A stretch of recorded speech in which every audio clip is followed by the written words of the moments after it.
Olá, tudo bem? Eu sou a Deia. Hoje eu vim falar do livro Velhos São os Outros, que eu li em e-book. É uma edição da Intrínseca e a autora é Andréa Pachá. Andréa Pachá é uma juíza brasileira. Ela trabalhou por volta de 20 anos na vara de família, cuidando de pensão alimentícia, divórcios, etc. E em seguida ela passou então a tratar de curatelas, testamentos, interdições, que na sua grande maioria estão relacionadas às pessoas de uma idade já mais avançada. Então, com essas vivências, dessas histórias inusitadas, ela acabou trazendo para este livro, Velhos São os Outros, diversas histórias, todas baseadas em fatos reais e muitas histórias que por vezes parecem até engraçadas, outras parecem muito bonitas, mas o direcionamento, né, e acho que o foco principal aqui é na associação da velhice ou do envelhecer e nas questões jurídicas, uma vez que ela é juíza. Então ela consegue de uma forma muito simples, numa forma de escrever, uma escrita bem simples, fácil para qualquer pessoa compreender, ela consegue contar para a gente as consequências de, muitas vezes, de não se fazer um testamento, consequências desastrosas na sua grande maioria, o envelhecer e lidar com a situação atual, que é se libertar de preconceitos e, por exemplo, se separar depois de mais de 50 anos de casado porque se apaixonou, enfim, seja o marido ou a esposa. São histórias assim arrepiantes demais e eu gostei de todas as histórias. Acho que não tem uma história que eu possa dizer que eu não gostei dessas, sabe? Porque são aprendizados, né? Teve uma história que me impactou bastante aqui, que é a história da Catarina. Ela ficou viúva aos 70 anos. Ela foi casada por 54 anos. E aí, ficando viúva, ela achou que ela estava tranquila, porque ela era dependente do marido, totalmente dependente dele, mas ele tinha construído um patrimônio. Ela tinha filhos adultos já, casados, morando cada um na sua casa já. Achou que estava tranquila. E aí alguns amigos a alertavam para ela procurar um advogado. Quando ela foi procurar advogado já era tarde, os filhos já tinham brigado pelas empresas, enfim, pelo patrimônio, e já tinham dilapidado o patrimônio. E aí ela ficou com a casa onde ela morava. Ela era uma senhora, como ela disse, que ela não era de brigar, nunca foi de brigar, então não seria aos 70 e poucos anos que ela ia brigar com os filhos.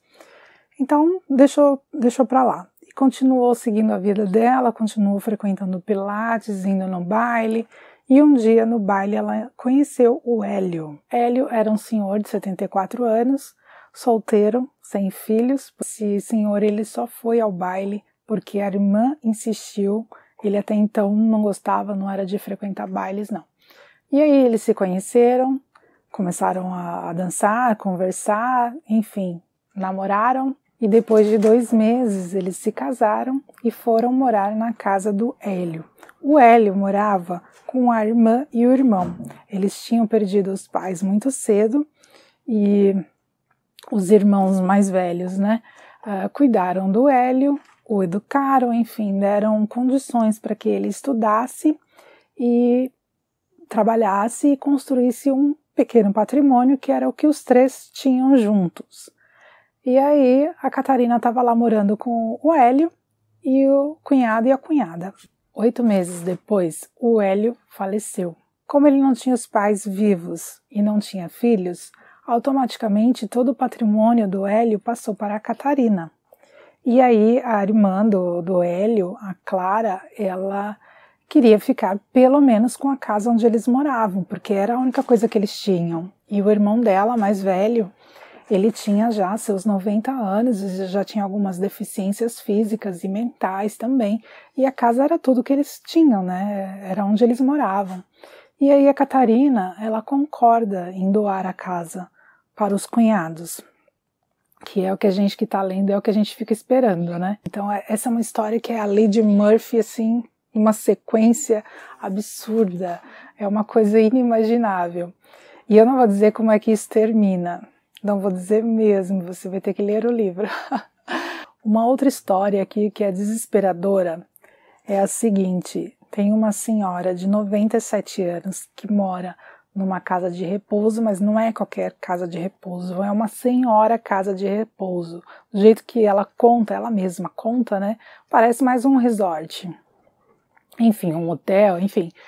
E ela mora lá e ela foi interditada há mais de 30 anos, ou seja, por volta dos seus 60 e poucos anos ela foi interditada. Quando uma pessoa é interditada é porque ela não está em posse das suas faculdades mentais, né? Ela não consegue lidar, seja com questões financeiras ou questões físicas mesmo, ela é totalmente dependente de alguém. E aí ela recebe desde então, desde que foi interditada, a pensão por morte do pai, que era militar. E ela está com 97 anos e os sobrinhos, porque ela não casou, não teve filhos, os sobrinhos entraram na justiça para trocar a curatela dela. Não sei se é assim que se fala, tá? Enfim, a irmã dela é a curadora, é quem administra esse recebimento da pensão. E se ela é mais nova, a irmã dela deve estar já bem velhinha também. Então, os sobrinhos querem trocar essa curatela, né? Trocar a responsabilidade de quem cuida desse recebimento dessa pensão. É a mãe deles que recebe, eles querem que um deles receba, porque a mãe daqui a pouco não vai estar aqui mais também, né? Não vai ter como fazer isso. Mas isso é uma fraude, né? Porque a juíza está vendo que isso é uma fraude, porque esta senhora que foi interditada há mais de 30 anos, ela está totalmente plena das suas faculdades mentais, ela não tem por que ter sido interditada, a não ser por uma questão de fraude, né? E também não vou dizer como é que termina essa história, mas são histórias que a gente fica assim chocado. E a autora mesma fala aqui num trechinho que a gente vive numa sociedade que nega a velhice, né? Ela comenta, inclusive, que uma vez ela perguntou para a mãe dela quando foi que a mãe dela se percebeu velha. E a mãe dela disse que nunca. Disse assim, eu não sou velha, isso no café da manhã.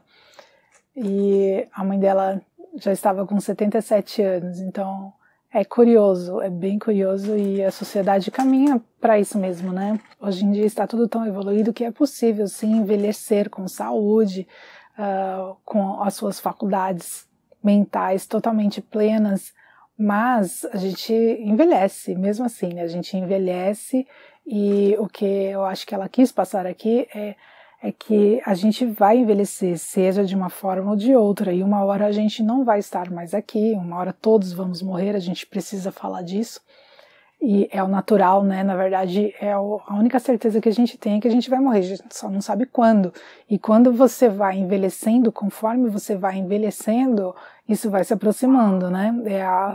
Fica cada vez mais certo de que está próximo de você partir daqui. Pode ser que uma hora você precise de que algumas pessoas tomem atitudes por você, seja na área profissional, enfim. E quanto mais cedo a gente puder avaliar essa situação e já deixar tudo preparado, tudo que a gente quer que seja feito, né? De que forma seja distribuído os seus bens, enfim.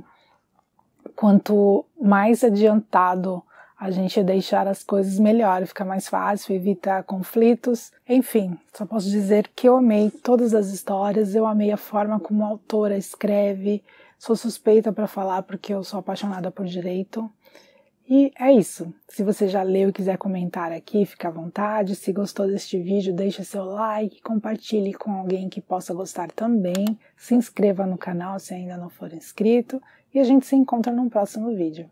Tchau, tchau!